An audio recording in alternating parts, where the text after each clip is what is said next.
So you can see this long-term foster youth admission checklist. Yes. Okay, Yes. okay. So I'm going to make a short digression into the conversation about the long-term foster care checklist. This opening is entirely different from the opening with crisis runaway cases.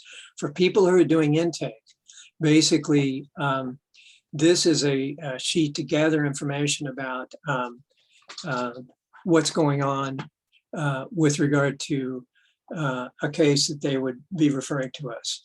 So you should know, and everybody should know, that presently we are and aim to become an intensive services foster care program, but we are not one right now. And so very often, in most of the cases, the referring source on this is going to be a placement worker from one of from Contra Costa County or one of the surrounding counties for the purposes of placing a child into regular foster care. When they do that, if they tell you that this is an ISFC, intensive services foster care case, you can tell them that oh, we don't handle those, we don't do those, you know, and so if that's what they're looking for, this particular case would not be appropriate for us. On the other hand, if they are looking for, you know, a child where there's some lesser degree of level of care, you know, basic level or 2, 3, or 4, then we'll consider those, particularly basic level. Those are okay. Now, when you handle this particular form, you should also have the placement priority list available to you, either on the screen in the office, or you should have a copy of it. And we print that out weekly, where we prioritize the homes that are at the top of the list or the ones that have availabilities. And then we identify on that sheet what the age range is, what the particular whether our family wants to handle boys or girls. Hang on just a sec.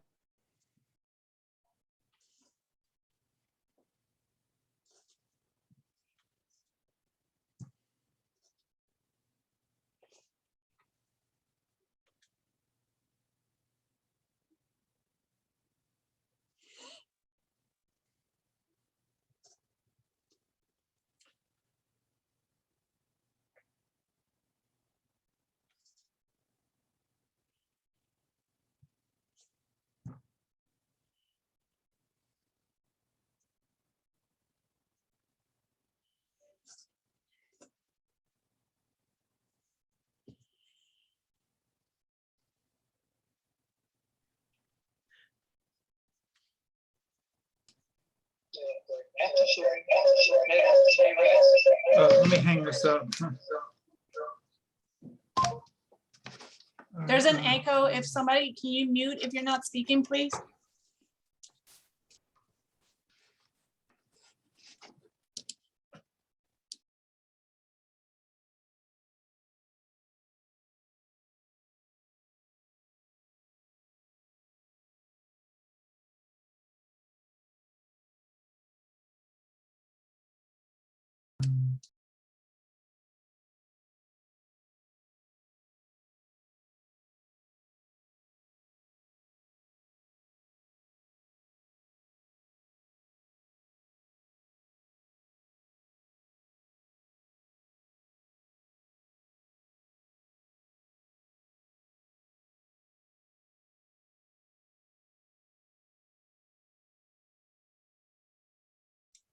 Tom, we can't hear you.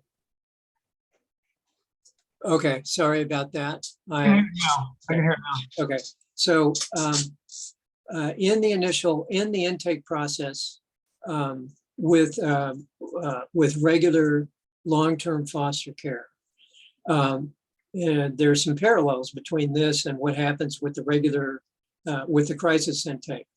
The first thing that you want to get from anybody, whoever calls us, is their name and their phone number. Always ask those 2 questions first. That way, when and if you get cut off, then you can come back to them or they can come back to you, but you need that first and foremost. So on this form, basically, you're getting the referral's name and their phone number right there on that sheet. And over here on the side, we haven't put a place for this, but over here on the side, we're asking you to write down the name of the county from whence they are making their request, Alameda, Contra Costa, Solano, whatever. And then beyond that, what we are looking to do is try to, as quickly as possible, assuming that this is not an intensive services foster care case, we are trying to get some idea of what the background is with the kid, any kind of behavioral problems that are occurring with the kid, whether or not they're taking any medication, what the reason is for the placement, whether or not this is the first placement or whether they've been in placement for a while. Many of these cases, they're trying to give us intensive services foster care kids or kids that have been in foster care and have blown out of a different home. And, so we have to be cautious about those kinds of cases because with intensive services, as I said, we don't take them. But with the ones where they've been in foster care before, we want to be fairly careful to try to sort out whether or not those homes and those cases are going to match our homes and our families. So we will be circulating, and we have on an Excel spreadsheet at the main computer, at Bessie's computer, a list of the priority homes that are available for foster care. And we recalibrate that weekly, if not more, so that anybody who's doing intake and even anybody else would be very, very quick to be able to determine which homes are available for kids. The main things that we're concerned about is the age of the child, the sex of the child, whether or not they have significant behavioral issues and what those are, whether or not they are taking medication, and there are some cases that our social workers tend to not get into. We don't tend to take kids where there's a lot of they've been in foster care and they've continued to run away from foster care. We tend to shy away from placing those kinds of cases. We definitely don't get into placing children that are being aggressive with other children unless that child is put into a home where the other kids are bigger than that kid so that they can't get away with being aggressive or abusive, or on a home by themselves with just the foster parents. Let's see.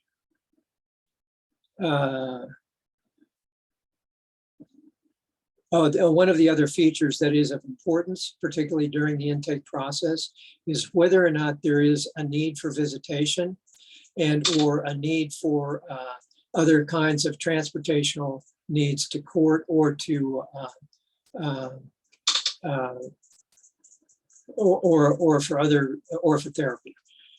So those are the key items in terms of the regular foster care intake process. Once we have that and it's written down on the form and it's on the sheet, we don't do data entry on those unless we come to a full point of doing placement of the child into our program, at which point we will enter them into extended reach as they come into placement. We are and do expect to try to identify in the lower right-hand corner of the sheet over here who we think, before we know, who the likely homes would be for this kid to be placed. And again, over here on the left side, we want to identify which county from which they're coming. Once we take this information, we have it. Very often, the intake workers will then simply do a fairly straightforward group text to all the social workers, briefly describing the nature of the problems with the child, the requirements for visitation, the requirements for medication, and any other unusual or significant features about the case in about 5 or 7 sentences. And then they just send that out to all the social workers and ask for the social workers to give them an immediate assessment as to whether or not they think any of their homes can take the case. You can also look at the priority list on the screen on the computer and make a guess as to, well, this kid's a 14-year-old boy, and we have an opening at Mario and Ricardo's home, and we have an opening at one other home. So you might want to be drilling down and going specifically to Jasmine or whoever the social worker is handling those homes. And in addition to doing the texting, you may need to call them as well, so that they get both the text and the call, regarding the case. The easy cases are ones where we have younger children. They don't have a lot of medical needs. They don't require medication, and and the visitation is not too far away from whatever home would be in the local area. If we don't handle those cases within about 20 minutes, we lose them. That's the nature of the competition for the market. And so on those easy cases, it is really important to move extremely quickly to not only get the idea and the nature of the problem, send it out to the social workers, but also call the relevant social workers within a few minutes and try to get an answer back, particularly on homes that you think would be likely. If you cannot get a social worker, the social worker of the home to answer back, then the next person that you go to, in fact, actually, the next person in all cases, all the social workers are listed, but the next person you would be likely to call would be a symptom. So she makes the determination overall about placement of kids if the social worker is not available to make the call. If she's not available, then ask me. And so that keeps that line and chain of authority within the responsibility of the social workers handling those cases. Does anybody have any questions about this? Okay, so I'm going to go to the next page here. Normally, when you do a regular telephone or a regular intake screening with a regular foster care case, and we are actually going to placement, there's a whole routine which the intake workers or anybody who's handling the case has to do in terms of setting up a placement packet and sending it out to the foster agency. Oh yeah, let me come back to this. On this section where you're talking about the the referral's name and their phone number, we also have to have their email address. It's not on the sheet, but we have to have it so that when we come through to sending them the placement packet, we need to know it. We also want to know their current social worker and their phone number and their email as well. So those are sort of like critical information, particularly if it's not an intensive services case and we think we have a likelihood of placing the case. So when we come into the process of placement, the interns, the intake workers or the responsible person in the office is going to have to put together a placement packet and send it out to to the referring agency. Tom, can I jump in there real quick? Yeah. I know that you would like for us to get the social workers' emails, but just to be clear, at times they don't provide that to us. Well, the placement workers will. The placement workers will practically, they're jumping out of their skin trying to find a place to put this kid. The social workers, not so much, but you got to tell them, if we can't have your email address, then we can't send you the placement packet and we can't do the placement. Got it. It's as simple as that. Okay. So when we get to the point of doing a placement packet and we were sending it in, this contact call sheet is really one of the first things that we do want to have filled out. In it, we identify the name and title of the Northern California Family Center social worker handling the case. We identified which county the county social worker is coming from, and we put both our social worker and their social worker on this sheet and their phone numbers. Opening dates kind of, self-explanatory on these things, but I need that name and that phone number on this contact call sheet. In addition to that, I need the name of the foster family with whom we are placing. And if they have the name and address, if they're going to be allowing visitation with the kid while the kid is in placement with us, and they want to have the parent have contact with the kid on a regular basis, we need to know under family the name of our foster family that's handling the case, their phone number, and then you see over here contact criterion. They may allow placement without any restrictions, or they may say you have to monitor the call to make sure that nothing untoward is going on with the kid and their parent, so that it is properly controlled and managed. Or this parent can't talk to the kid at all; they're not allowed to talk. And so we have the name of both our foster parent and the biological parent, or the guardian parent, from whom Child Protective Services took the child into custody. But later on, if we have names of doctors or therapists or school contact people, we're going to put this on that contact call sheet, and we're going to send that information to our social worker and to the county social worker, so everybody's on the same page right away. Okay.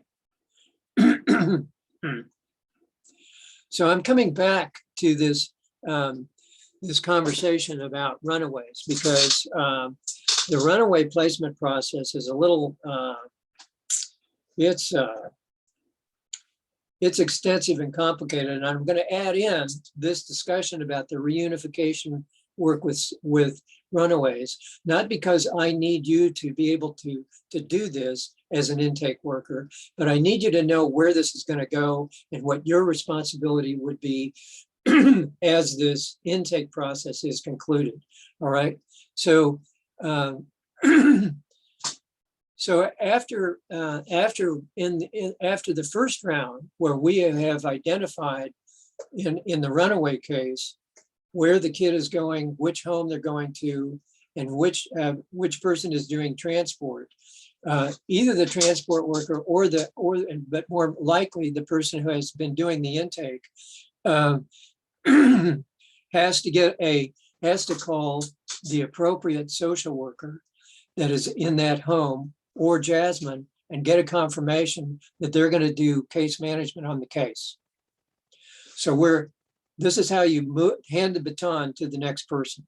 The next person and the next people responsible for handling the runaways as they come into intake is the social worker that's managing that case. And in addition, beyond that, what becomes the responsibility of the social worker handling the case is that they need to call the foster parent within, preferably that day, or within 24 hours, to talk to not only the foster parent to make sure that the kid is not having decompensating, or looking at getting suicidal, or looking at jumping and running again, and also talking to the kid to establish some rapport and some contact with the child. That's the responsibility of the social workers. But on item number 2 there, that's where the baton is handed over to the social workers. The social workers have the responsibility of finding collateral services, going to the first mediation, setting up follow-up visits, and handling the case if the kid goes AWOL. So that's where it goes. Now, excuse me a second, give me a minute here.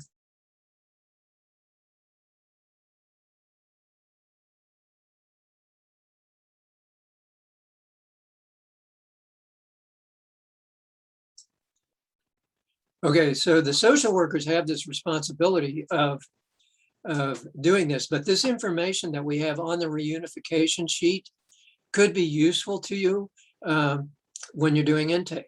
So for example, when you're talking to a family about, on option number 3, when after going home or going to a caregiver, then we have Job Corps. Well, the Job Corps information is right here down at the bottom on this. Now, we also have the Job Corps on the initial intake chart, but we also have other, more extended services that go beyond the immediate placement. But there again, you guys can see, there you are. Let's see here. Where did you go? No, you disappeared here.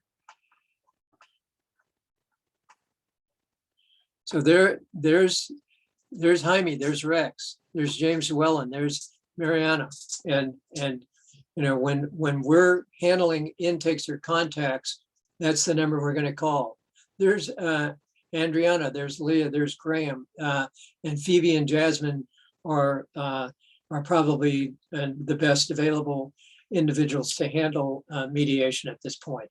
So those are contact numbers that you may need to know. One other thing is that when you do intake and when you're handling intake, one of the, where we get 10% of our referrals is from psych emergency.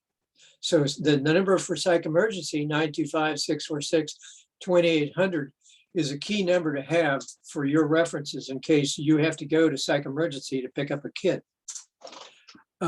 So moving on.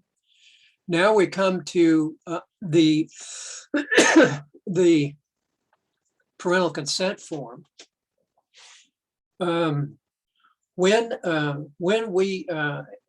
we used to do when we had kids come into placement was fax. If they had a fax machine, we would fax the parental consent form over and have them sign it. But then we started, then we came into the 21st century and we realized that we could email it to them. But then Jasmine came along and brought us, dragged us kicking and screaming into the 21st century and showed us how to do DocuSign.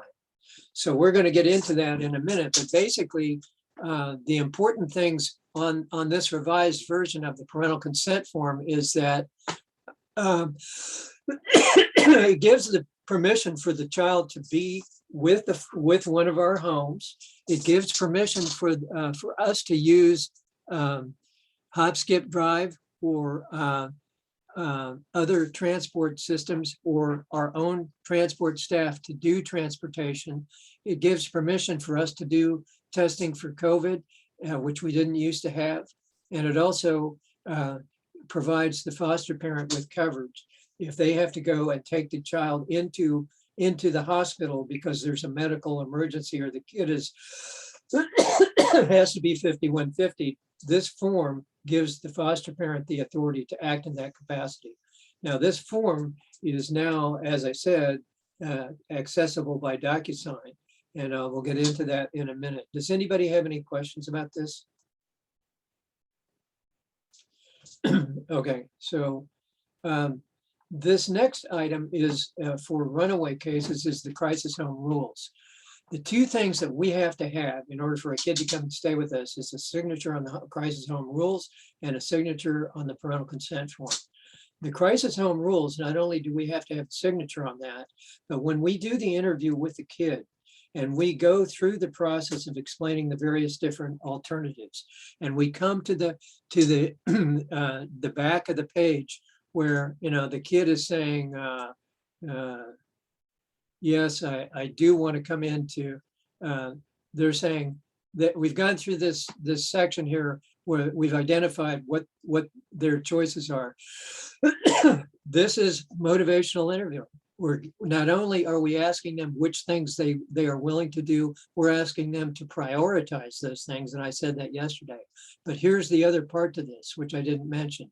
What we also do is on the first page is when the parent agrees that this kid can come and stay with us, we go back to page 1 and put the time and date that the parent agreed to do that.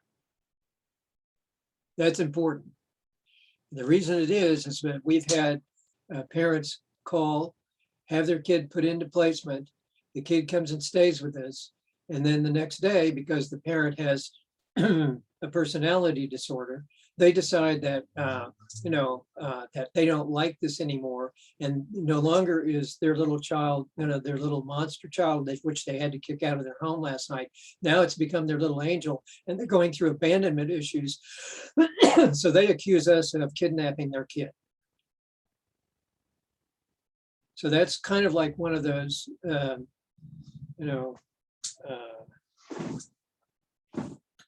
deja vu all over again kind of deals.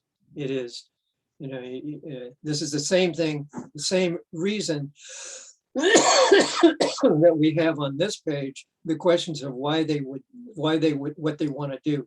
In this documents specifically the time and date that they said that this kid could come and stay with us. So when the police call us and they say, did you kidnap the kid? We don't really think you probably did, but what happened? Then we can say, well, yeah, on October 30th at 4:14 p.m., this parent told me that they were in agreement that this child could come and stay with us, and we have that documented in our records. So the same thing happens with the kid. We need to have the kid to agree to that, and we do not fill this part out until we read the kid the rules. So when we come down to the section on reading the rules, I'm not asking you to give them a summary of the rules. I'm asking you to read them the rules word for word, okay? So when you start this out, you can say, we have a bunch of rules, and here's how you kind of sugarcoat it. You can say, we have a bunch of rules, and they are constraining, and I want you to know that we do expect that these rules will be in place, but once you're done, once you're out of here, they don't apply. So you're not, 13th Amendment still applies, and you're not signing away your rights, and but we are going to be asking you to do some things and give up some of your freedom at this point so that we can get this handled. And so then what you do is, I'm going to read them to you right now. Crisis homes are ordinary, and you also preface this by saying crisis homes are homes that are specially trained to work with you, somebody who has run away, to try to work out the problems with you and your family. So here are the rules.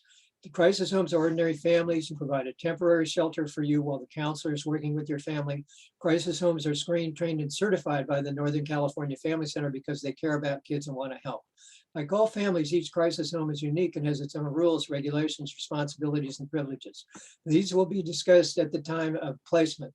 The purpose of the crisis home is to provide a separation and cooling off period for you and your parents. Beyond the individual family rules, there are several NCFC rules which apply to all crisis homes. First of all, with regard to medication. Now, if they have told you that they don't have any medication prescribed to them, and their parents have told you that too, then you can tell them, okay, we have rules regarding medication, but since you don't take any of those, I'm going to skip that, okay? Otherwise, medication, upon entering placement, you should be in possession of all medication prescribed to you. We ask that you agree to take the medication as directed by your doctor. Refusal to take medication will result in termination of the placement. If they have, and this is a background issue, if they haven't been taking medication for 6 months or a year, then we may waive that option. But if they have medication prescribed to them by their doctor, and they just don't happen to have it at that point, or they've gone without it, or they don't like to take the medication, then we make it clear to them that in order for you to be with us, you have to take the meds. If they don't want to come in, you can tell them that's okay, we'll wait, until you feel as though it's important enough to do that. But if you're going to be with us, we got to follow the game plan of what the doctor prescribed. I have a question. Yeah. So I remember we did an intake for a youth, and she did not have possession of one of the medications that she was on, but she had 2 of the other medications. So does that fall on us to kind of get that medication to the resource parent, or does that kind of become the responsibility of the resource parent and the child? That's an excellent question, and it's right to the point. It's a judgment call. Sometimes if they're taking, like, for example, Zoloft and another medication for anxiety, it's entirely possible that the Zoloft they can manage along with the Zoloft and without the other one, and they'll be okay. But it is to come more to the issue.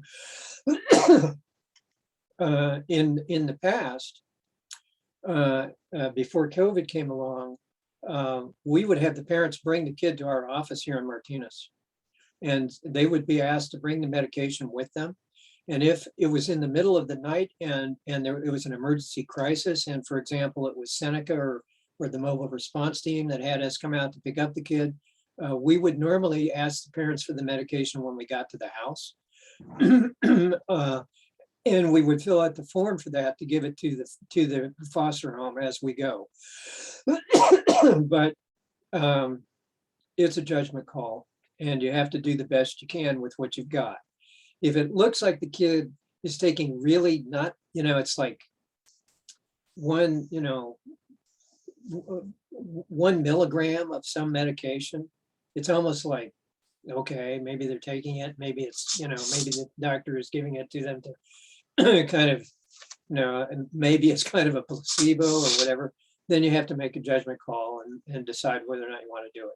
But if they have serious behavioral problems and they have been, bouncing off the wall and going, off, and the reason that they're getting kicked out of their home is because of all of this aberrant behavior, because they haven't been taking their medication, then at that point, then we explain to them that, it's time to make a change.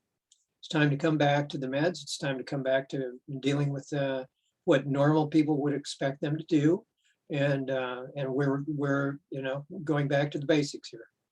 And in most cases, they'll come along with it. Once in a while, if they don't, then, we would have to make a decision as to whether or not we want to proceed. The second on this is no harming yourself or others. All instances of this will result in termination of the placement. While in placement, you may feel that this is a problem. And you can talk to the home parent that you're with and have them contact your counselor if you're feeling as though you are thinking about harming yourself. And that means cutting themselves as well as, suicide attempts. Use of phones and the internet, contact with family and friends is allowed with counselor permission for the purposes of negotiating living arrangements only. In other words, they can make outgoing calls. They can use a phone, which we will give them only to make that call, to call their friend or to call their aunt or to call, the other parent and ask to get permission and approval for them to go and stay with those people. But once they're done with that call, we're going to take the phone back. Or we will simply take the number off that phone and let them use the house phone so that they can make those calls, and that the foster parent would need to be, witnessing the call. The reason for taking the phone away is because if we don't do it, a certain percentage of the cases, the kid will use that as a launching pad to go run away again. They have an established pattern of running away. And that's why we've come to the conclusion that the sooner we get to the point of them agreeing to stay with somebody else or staying, and working out a living arrangement, the sooner we're going to be able to forestall that next round of avoidance and running off. But then in that round, they're going to be in a place where they're going to be safe rather than where they were before. So as it says, if a foster parent authorizes a toll call, it must be collect. Well, this is back in the day when they used to make collect calls. They don't do it anymore. It must do not give the crisis home phone number to family or to friends. While you're in a crisis home, you may have access to a computer. However, you may not access the internet without the express permission and supervision of your counselor and foster parent. What's not in there and which you should assume is that we should also say, we're only going to let you have access to a computer so that you can go and look at what's at Job Corps. We're not going to be giving you access to the computer so you can have a social conversation with your friends. That's not in the cards. But if you need to go to Job Corps and see what they have in the way of programs, we'll let you do that, but that's it. Let's see. It's recommended that cell phones be turned over to the NCFC staff during placement. This is more than a recommendation. We will occasionally make exceptions on this, and that is if we're dealing with a kid who's from Iowa, and there's really no likelihood that they're going to get a friend of theirs coming picking them up from Iowa. Or if they have a clear history of serious depression, we may allow them to make phone calls to talk to somebody so that they don't become more depressed. Otherwise, we're probably going to now take control of that phone. And we're making it very clear, as soon as we're done, they get the phone back. That's the end of that conversation. But we need their cooperation so we can get to that point. Any questions? Okay, so visitation occurs at our offices only with parental involvement. Do not give the crisis home address to family or to friends. If you're seeing visitors, no sexually acting out behavior is appropriate, no hand holding, no kissing, etc. Leaving the grounds, permission to leave the crisis home can only be given by your counselor or foster parent. Failure to get permission may result in termination of the placement. We ask that you agree to participate in all activities and field trips that are conducted by the foster parents. Activities include accompanying your foster parent grocery shopping, going to a restaurant, things like that. Drugs, any youth under the influence of non-prescription drugs or alcohol will not be placed in an NCFC crisis home. Any illegal drugs brought into the home will be confiscated and turned over to the police. Having drugs or becoming loaded while in the crisis home will result in termination of the placement. Weapons of any kind will be taken from you and placed in a crisis home safe and returned to you upon termination of the crisis home stay. Illegal weapons will be confiscated and turned over to the police. So I usually throw in my standard joke on that one, which is, so are you carrying around any big guns or anything? And then they say no, and then, well, that's good, we're glad to hear that. And then we go on. So possessions, it's recommended that valuable articles be turned over to the crisis home parent for safekeeping during the crisis home placement. Your possessions may be checked at the discretion of the crisis home parent. Possessions of all youth will be checked upon entering and leaving the crisis home program. This is basically, it's not one that we do very effectively but it's a warning to them that if they come into the home and they have valuable articles and somebody steals those articles or they lose the article, it's their responsibility, not ours. So if they have a valuable article and they're concerned about somebody stealing it, they need to turn it over to the foster parent while they're with us. And they'll get it back when they leave. They don't have to, they can keep their belongings, but then they're doing it at their own risk. And finally, no vandalism. This includes any kind of tagging or graffiti. All such expressions are prohibited, including on papers, clothing, books, etc. So we also have another agreement here at the bottom, which is the Youth Crisis Home Agreement. And that's an agreement not to run away. It says, I, whoever the name is, agree to participate in good faith in the NCFC Crisis Home Program. I understand that the crisis home is a community home, and I will demonstrate my responsibility by remaining in the crisis home and cooperating with the crisis home family counselor while they're assisting me in looking for a resolution to this problem. So basically, they're agreeing to abide by the rules and agreeing not to run away. And that's